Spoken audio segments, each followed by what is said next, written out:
Welcome to Staging the Third Act. I'm your host, Jeaninne Cato, and I have an exciting guest today, but first let me just tell you a little bit about the show. It's for, by, and about boomers, those of us who are born between the ages of 1945 and 1964, who have not had the pleasure of having children for whatever reasons, but we continue our legacies into the universe, and we're continuing our creative aspects of ourselves and our lives and doing exciting things.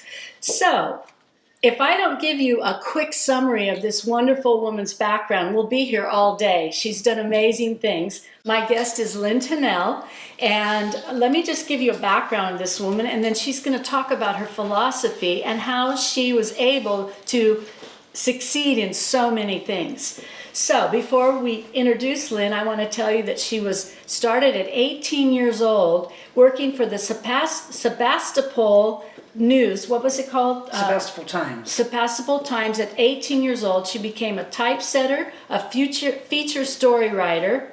Then she went on a project with her boss in London and worked for American Express. She became a bank systems operator for Wang Computers in London, systems analyst and ready-mix concrete. She became an analyst marketer for Reader's Digest, Doubleday Books in London. Then became an account director for Ogilvy Mather Advertising, Guinness, Lloyd's, and Virgin in London. She came back to the Silicon Valley to become a marketing consultant. Then she joined Apple Corps, Silicon Valley, between Steve Jobs.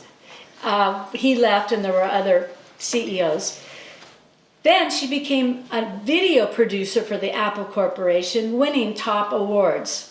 She's experienced as a columnist, grant writer, newspaper writer, tech writer, reporter, and she was able to earn her business degree in London doing all of these things.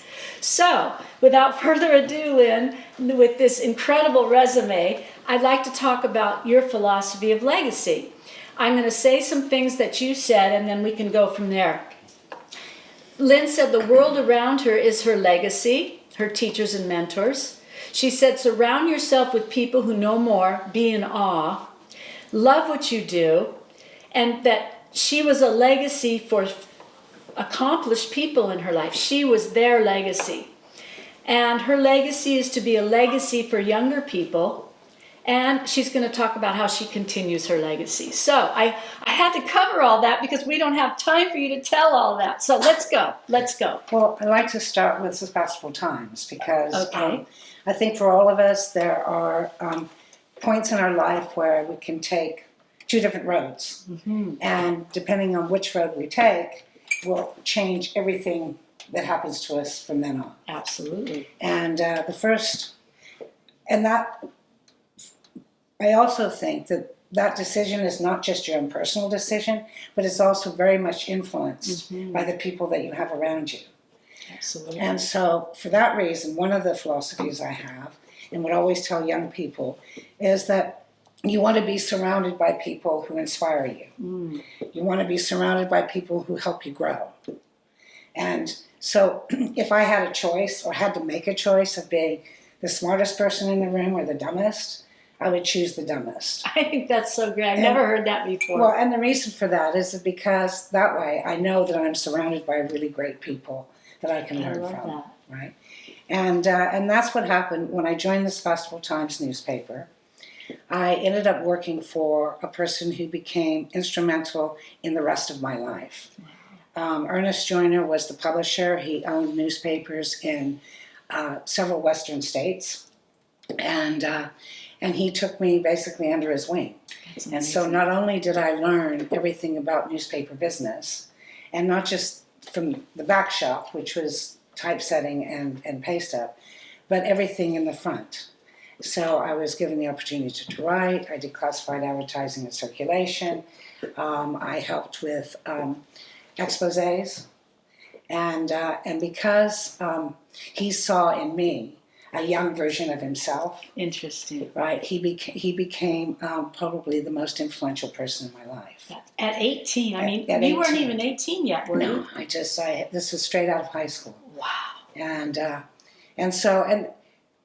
what I learned, and he taught me a lot about character. I think the most important thing was not only did he believe in me, but he taught me to believe in myself. That's huge. In ways that I had never really imagined. That's huge. And had it not been for him, I'm certain I would not have had the wherewithal to go on my own, move on my own to London. That's amazing. And start a whole new life in a foreign country when I was just 19. Wow.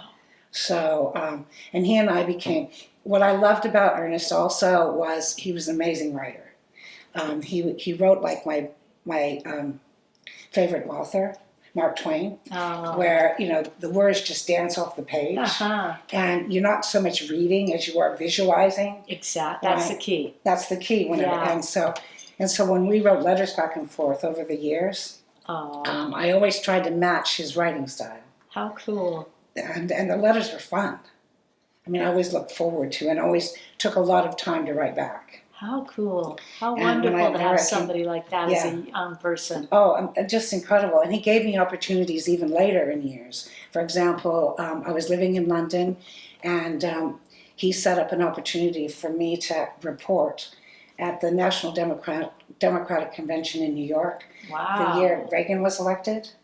And so I got an opportunity to be on the floor, experience that whole environment. How old were you? At this time, I think I was in my mid-20s. Oh, wow. Right. And so, and then he also gave me the opportunity to write a column for his newspaper in New Mexico. And so I wrote a column about it was called Why There Won't Always Be an England. And basically it was fun stories, human interest stories, that the things that could happen on a train or wherever else, that no matter where you lived in the world, you would understand, see the humor, and know that it could happen anywhere. Have fun. What a fun assignment. Yeah, I mean, wonderful. Well, he gave me he just said, you can write, would you write a column for me? And I came up with the idea. Oh my God, I would love it if somebody said, would you write a column for me? Right. And it was a hobby, because at the time I wasn't doing that. At the time I was working in marketing. Wow. So writing has always been a great hobby for me. And I've used it.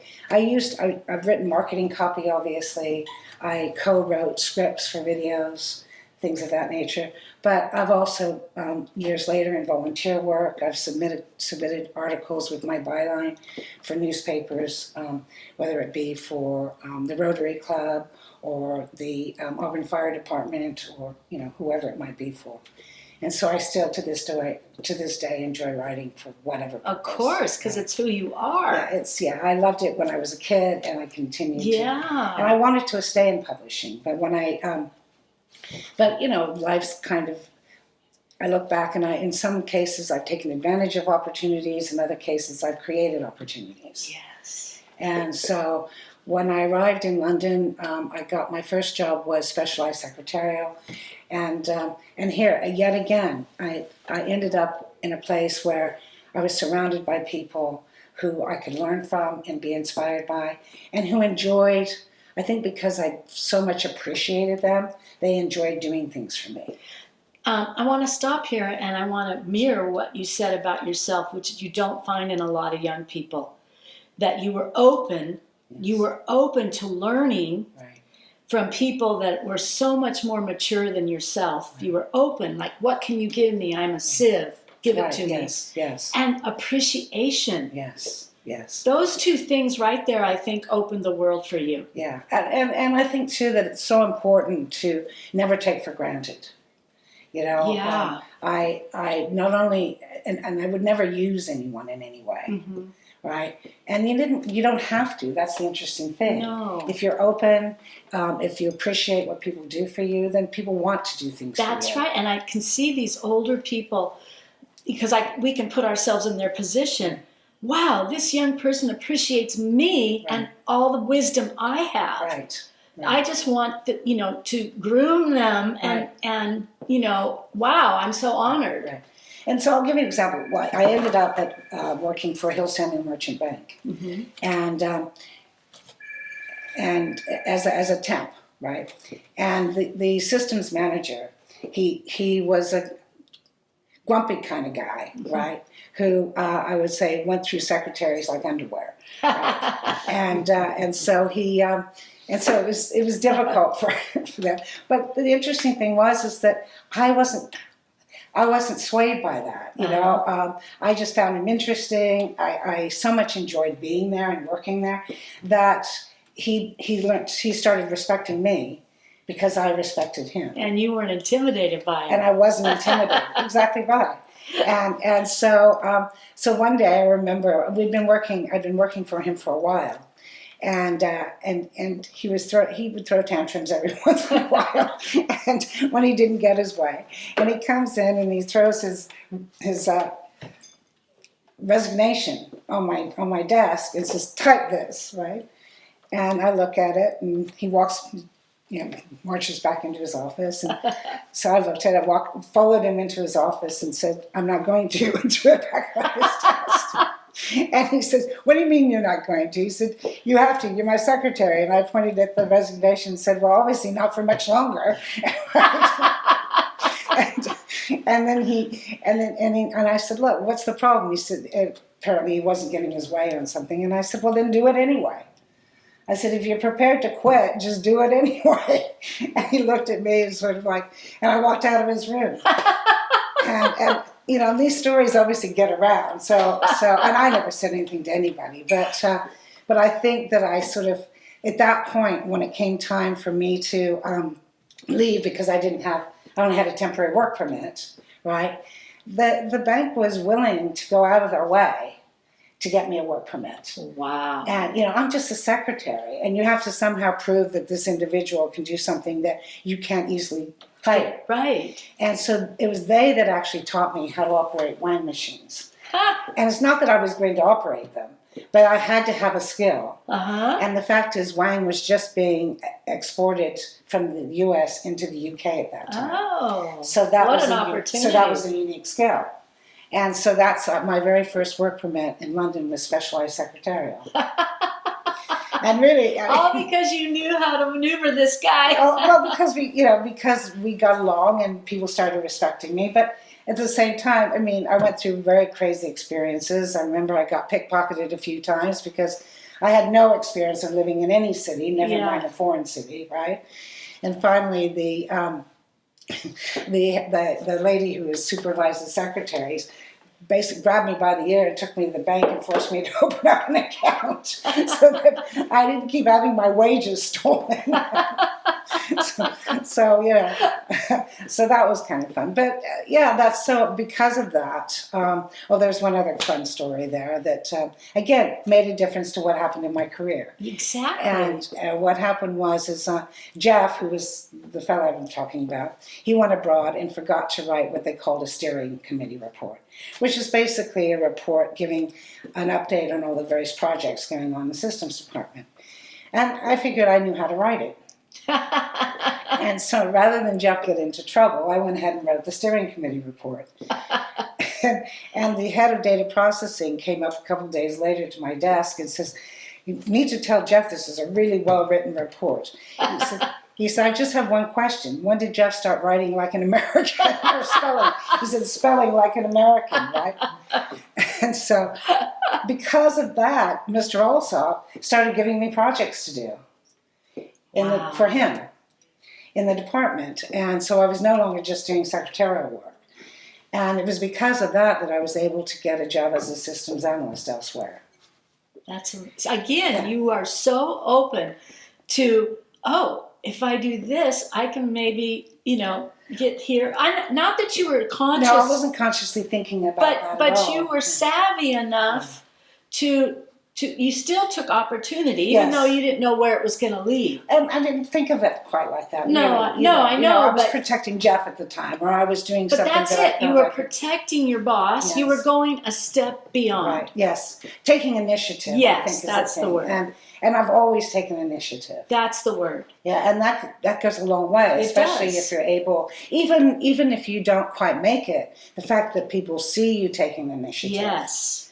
right? I think they admire that. They do. And even if you're not quite doing it right, they'll jump in and help you do it right at that point. Absolutely. So that's another part of it, I think, as well. And especially, again, in young people, In it's young people, rare, and yeah. they're going, wow, she's amazing. Yeah, and I don't know. I hope it's not rare, right? I hope that, I'd like to see more young people doing things of this nature. Yeah. Um, And there are. And there are. Yeah, I'm sure there are. And I remember years later working, volunteering with Rotary. I mean, looking at all these amazing resumes of young people.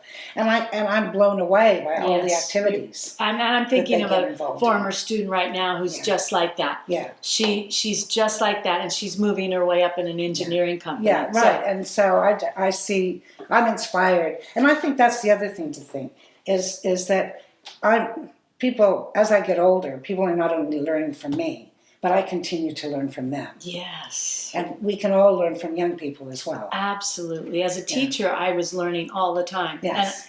And I think that's what made me a better teacher, because I was listening to them and going, oh, based on how they're acting, I need to be better. Yeah, right. And I think it's just, years later when I was doing video production at Apple, one of the things, gosh, that was one of the best times of my life. Aww. And not just because I was doing, I pinched myself to think, oh my God, I'm getting paid to do this amazing job, right? Wow. But because I was working at Apple, I was able to work with some of the brightest, most talented people in their industry. Wow. Yeah, these are people who had already won Emmy Awards, right? And learn from these people. Wow. And but what I think the most important thing was, we not only wanted to produce great work, but we wanted to make each other better. Oh. So as a team, we did. We're always looking for ways of making each other better. That's. And there's, it just makes me feel all goosebumpy inside Yeah, saying that, because it was so true. So true. And we became so incredibly close. And the fact is, we did make each other better. Nobody wanted to one up. It wasn't about one-upmanship at all. It wasn't about, if you're competitive at all, you're most competitive with yourself. Right. Right? Right. Because you want to do better. Sure. And, but making each other better. So that's ideal working situation. Well, and you end up with something, when you do that together as a group, you end up with something so superior to anything that you could have ever imagined. Mm-hmm. So on every single video production we did, and these were like half-hour shows, we were doing productions featuring engineers and architects and attorneys and all kinds of different professions. What was your role in the video? Well, I was executive producer. Which means you put it all together. Yes, I put it all together, decided who we were going to interview, what we needed to get out of each show, what the interview questions would be, and was also obviously there the entire time. So in somewhat, not just executive producing, but producing. Mm-hmm. I co-wrote scripts. Wow. And was involved in the editing suite. Wow. So literally, again, every aspect, because there's a team of us working together. And here's another great person that I'll give as an example, who was a huge influence in my life. When I first started doing video production for Apple, I said to Apple, look, and bear in mind, I wasn't an employee, I was an outsider. Mm-hmm. And I said, I've not done film before. And they just said, that's okay, we think you can do this. So they gave me an opportunity to do something presumably based on things that I've done before, even though I had never done it before. And I'm earning a lot of money to do it. Right? Wow. I mean, it was like the most incredible opportunity. And I think part of it was because that they thought that I would be able to work with and manage Jim very well, he was an Emmy Award-winning director. They wanted him on Apple projects. He was a very busy director. And they wanted somebody representing Apple who could work well with Jim. And Jim and I became best friends. And you said that he was known to be difficult. Yes, well, we used to joke that he was a tall, very tall, lanky guy from New York, with a very gruff manner, right? Not just again, a similar situation as you have with Jeff, but his brilliance. And it was like managing a large dog on a small lead. And so...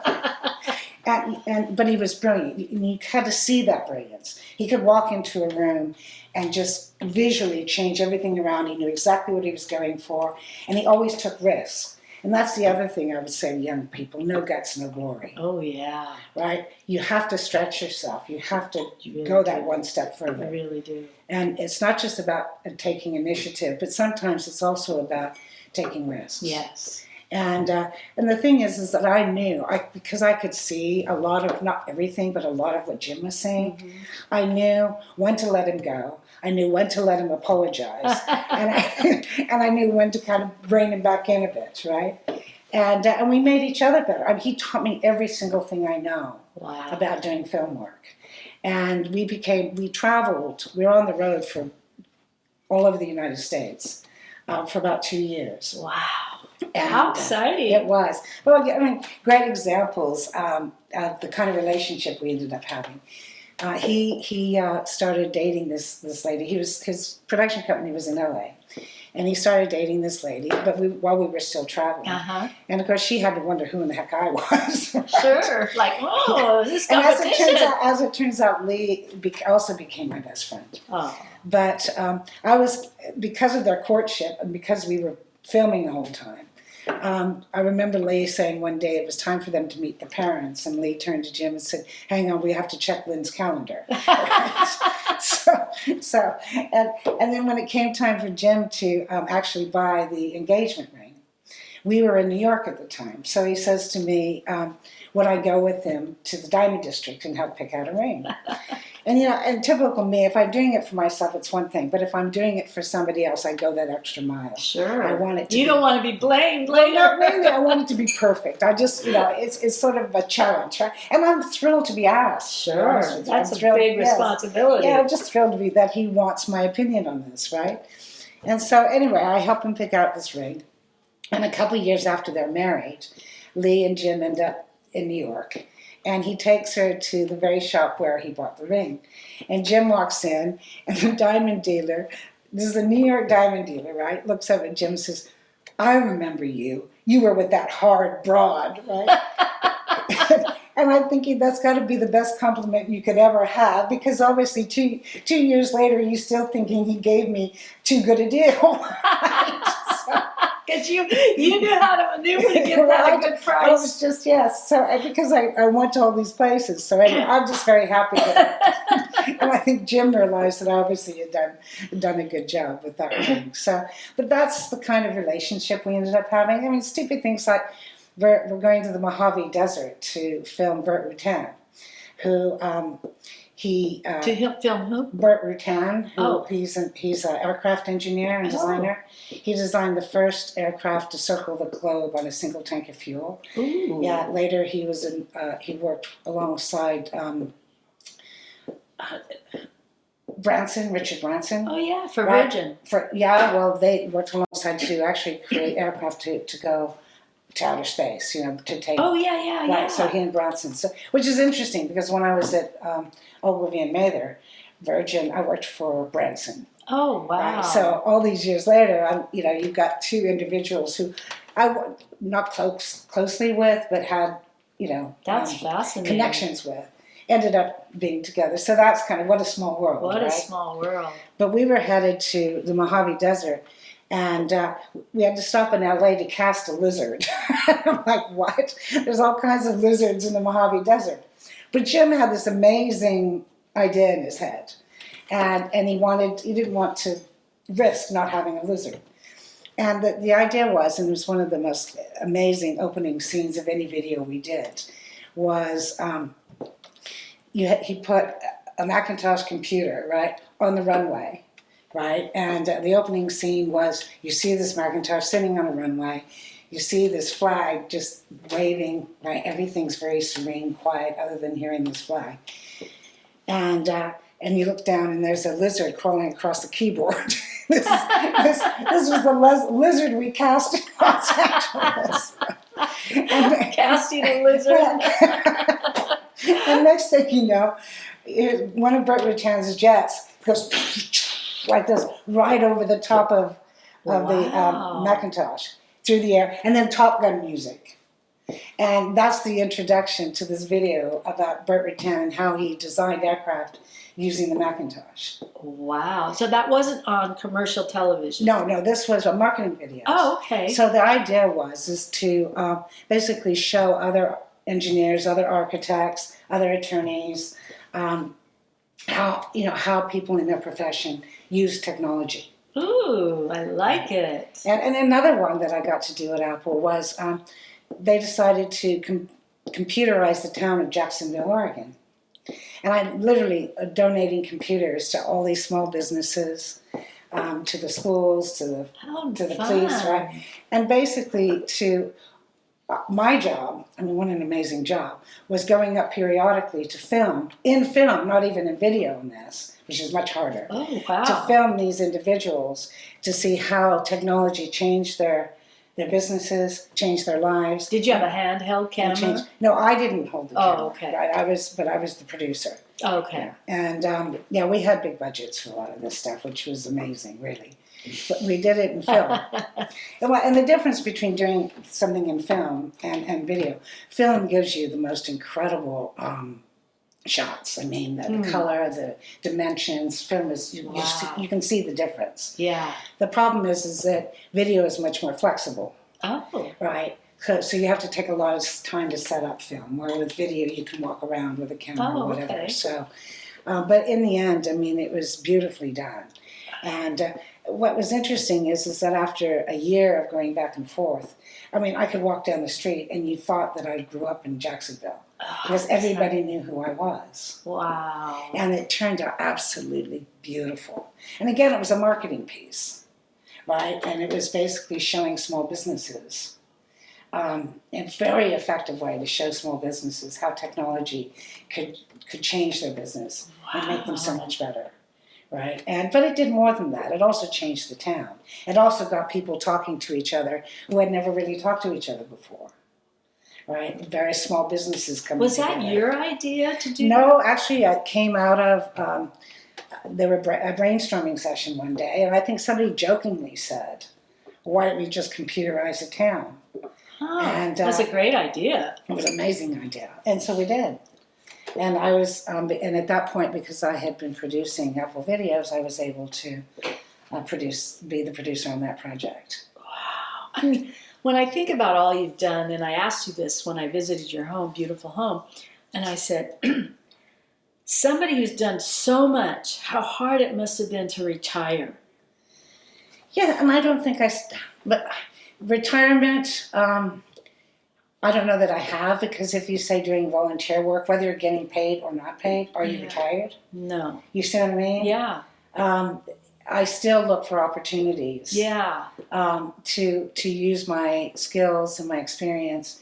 Only this time I'm using them in a different way. I look for opportunities to get involved in my community. Yeah.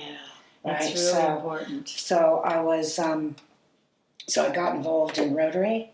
And within the second year, I was on the board of the Rotary Club, and within a few years, I was president of the Rotary Club. Wow. I helped to establish another Rotary Club. These are both in Auburn. Founding member of that. I worked for the Auburn Fire Department for 18 months, again volunteering.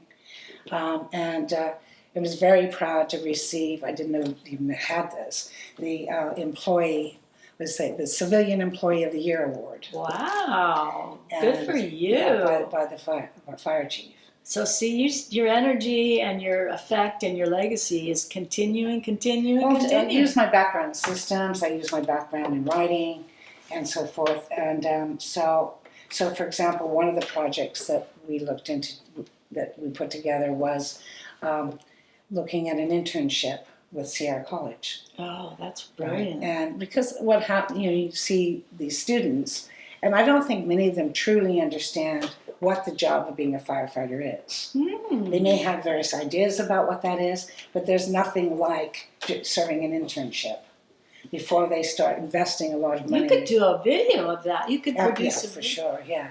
You could. You could produce a teaching video. Of that. Yeah, I did all kinds of, so it wasn't just video work,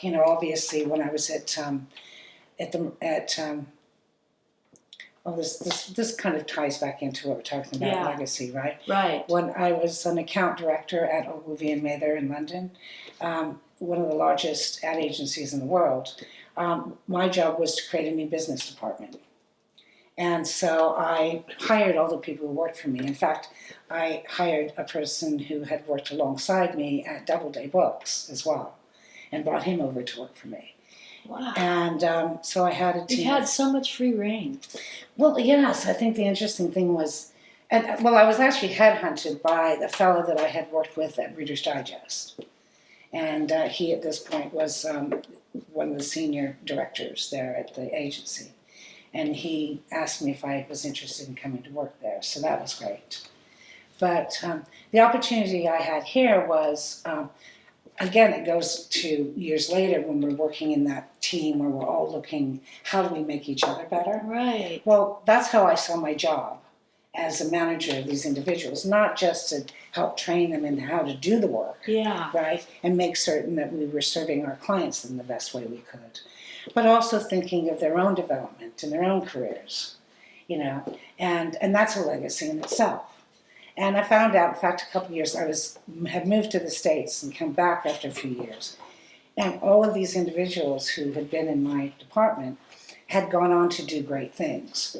And my reputation was more than, at that time, because of these individuals. I was being offered jobs because of the individuals that I had trained and managed, which Wow.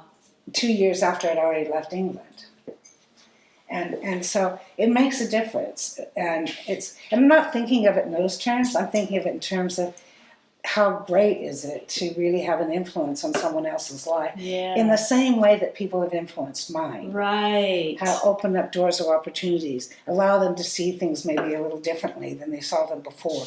And going back to what Ernest taught me, believing in yourself, I love that. right? And no guts, no glory, Yeah. right? And just knowing that, and that's why to this day I like having people around me as much as possible that I can learn from.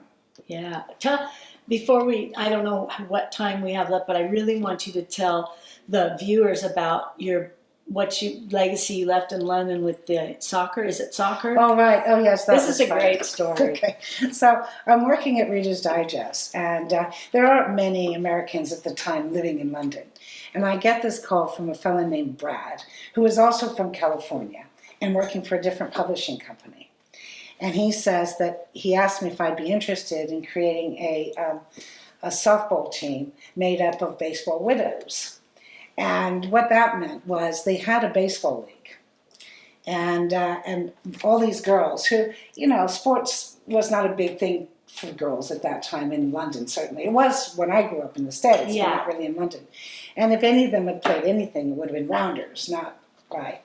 And so he said these girls were tired of following their boyfriends around, right? And wanted to, so they figured the only way to keep them happy was to get them busy. So he said, would I put together a team? And so what I did is I met all these girls in a pub, and I thought we were having a few drinks, getting to know each other. I think girls all knew each other; they didn't know me. And I finally said, well, why don't we come up with a name? And we didn't know who we were going to play at this point; had no idea. And anyway, we came up, having had a few beers down us or whatever, came up with crazy names like Ball Basher and Master Batters. And finally, we ended up calling ourselves the London Alley Cats, right? I love that. And but the problem was now who were we going to play? So I found out that there was a sports shop in Sloane Square. And to give you Sloane Square is kind of the place where Lady Di would. I remember reading all about that. Right. And so anyway, I talked to the owner and I said, would you be interested in putting together a team made up of the girls that come into your shop? And he thought it was a great idea. So he came up with a team called the Sloane Rangers. Oh, that's perfect. So we now have the London Alley Cats and the Sloane Rangers. And of course these girls don't know how to play, so I've got volunteers from the men's baseball league. They're acting as coaches. How fun. And then, as it turns out, again, everything just fell into place right after one after the other. As it turns out, they were doing an article in Miss London magazine about All American Sports Day. And so they were featuring professional football teams coming over from the States. This was going to be held at Chelsea Stadium, a huge stadium in London, right? They'd asked the guys to, if they would play, have a league, play baseball, because it was an all-day event. And then they asked us if we would like to play a game, the girls. So now I'm able to turn to all the girls and say, right, I'm going to be putting together an all-star team to play at Chelsea Stadium, right? And so if you play well and you show up, and then you can be chosen. And I ended up with an article literally on the cover of Miss London magazine that is handed out to literally everyone in London who walks off a tube station, and talking about what we were doing, So cool. and with my name and number. And all of a sudden I've got all these girls calling me, and I'm putting together these teams. And as it turns out, so next thing you know, we have a league. And I couldn't believe it, but recently, I think this was just a year ago, I thought, I wonder what's happening with that. And so I did a Google search for the London Alley Cats, and they're still going. Oh my God! They're still going. And I found out, and I don't know how true this is, but I was also told that they were entered in the secondary Olympics. They entered teams into secondary Olympics. Anyway, the point is that this silly thing that it started out in a pub, right, with coming up with crazy names, ends up turning into a league that is still going to this I wonder day. if your story about bringing them all together is still resonating today. Well, I can tell you, of course, you're talking about the granddaughters that are playing. So it's the granddaughters of the girls that were playing. I know, but right? you know how stories Right. go through Yeah, the generations. I don't know. I have no idea. I was just so thrilled to see I love that. there's still a London Alley Cats, and there's still a league to this day. And who knew? It's funny, something my mom always said, because I say to my mom, the one thing I regret is that I couldn't have children. And then by the time I realized that I couldn't, it was too late. So she said, yeah, but Jeaninne, think of all the ways you've influenced people without having your own children. And I'm thinking about that about you. Right. All the things you've done to influence things, you wouldn't have done that with children. Well, I think the other day we talked about the silent legacy. And the silent legacy is one where we all have a legacy. It's not just the things that we achieved in life, but it's how we've influenced other people. Yeah. Who've crossed our paths. Right. And hopefully we've done it in a positive and lasting way. Yeah. That really made a difference. And that they'll look back. I look at Jim, for example, the director I worked with, and yes, his legacy is his amazing film director, long list of Emmy Awards and other awards. But I'm also his legacy. Yes. And everything that I was able to achieve, he had a huge influence in my life. Right. Without question, Ernest, who had all these newspapers, and his column was syndicated throughout the United States. To have him as my mentor straight out of high school, Right. I'm his legacy. Yes. I mean, Yes. For sure. I mean, there's no way I would have ended up in England. No way I would have started doing all of the things that I ended up being able to do had it not been for working for him straight out of high school. We have a few minutes left, but I just wanted to say that when I met you and we went through all this, I thought about who are the people in my life that sent me off, and it really made me look at my life in a whole new perspective. Right. I thought, oh my gosh, I've had so many mentors that set me off into the life I've had, which has been so wonderful, like yours has been. And I think, oh, what a great perspective, this invisible legacy, because we do take for granted the people that gave us so many, that set us free, that kind of said, you can do it, I believe in you. Right. There's so many people like that in our lives. Right. That it's important to make note of them and to acknowledge them the way you have. Yeah. And it's also because you had, like I said before, you were open to it and you appreciated it and you were starving for it. Right. And that's why we connect to younger people, because they see who we are. Right.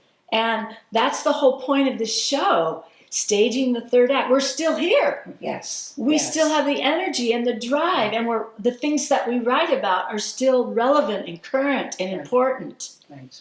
You know, and we are still relevant, current, and important. Of course we are. Of course we are. You know, and will remain so. And that's why I do this show, and you are a perfect example of that. Thank you. Just an amazing example. Well, thank you for inviting me here today. And this was a great opportunity. And just how I meet people like you, it's not an accident. You and I were just walking out of Gold Country Writer meeting at the same time, and we looked at each other, and I looked at you, and I said, do I know you? And you were like, do I know you? Right. And it was, we connected because we're the same kind of people. Right. And we just, our souls connected before our minds connected. And the number one advice I give to any young person is look at who you're surrounding yourself with. Ooh, that's good. Right. Because these are the people That's that good. will influence, will open doors, will influence the character and the person you become. Oh, that's really good. So your camera is there, my camera's here. If there's any last few moments or things you want to say. Yes, or... I'm so happy we met. Me too. And this is a great show. I know it's a great show when I get excited and I'm just like listening and I'm wow, wow, wow. And I just want to thank you so much for carrying on the reason I'm doing this show. Yes. It's because of people like you. And I'm so happy that we met. Me too. Me too. Thank you. So thanks again for tuning in on Staging the Third Act. And until next time, this is Jeaninne Escalera-Cato, and we'll see you again.